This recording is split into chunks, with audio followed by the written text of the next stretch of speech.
All right, load up on the coffee because we're going to get started making the Xylophone app.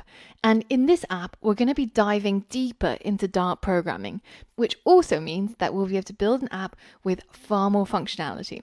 And so by the end of the module, not only will you understand some key concepts in Dart programming, but also we're going to be looking at how we can use Flutter packages, so open source packages of code, to level up our app and make it have even more functionality without having to spend months and months coding it up.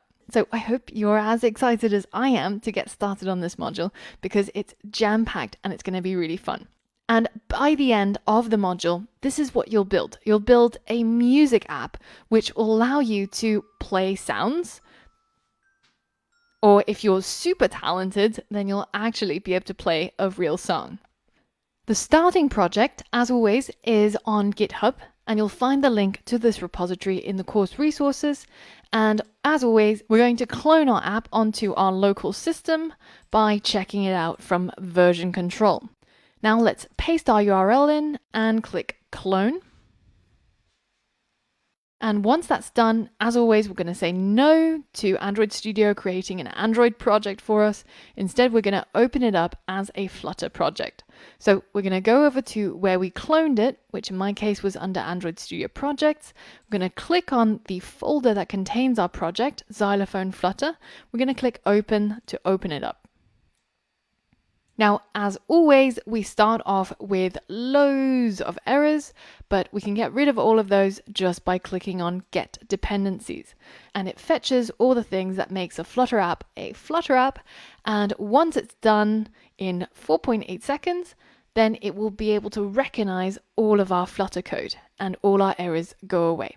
Now, feel free to run the app if you need to, but you can pretty much see that this is just an empty scaffold.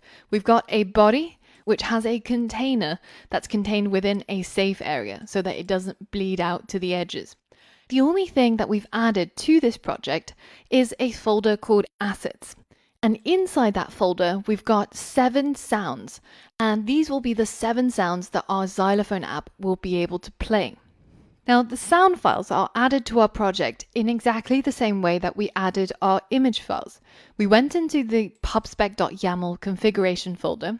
We specified that our Flutter project requires some local assets, so some local files that we're going to use inside our project, and then we specified the folder under which it's contained.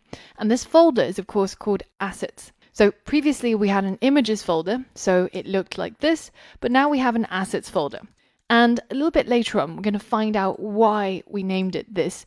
But essentially what I'm trying to show you is that when you add sound files, or when you add text files, or when you add image files, it's all done in the same way. You create a folder, you drag in those files, you create an assets entry under your Flutter app, and you specify the name of the folder where your assets exist. This is the same for images, and it's the same for sounds.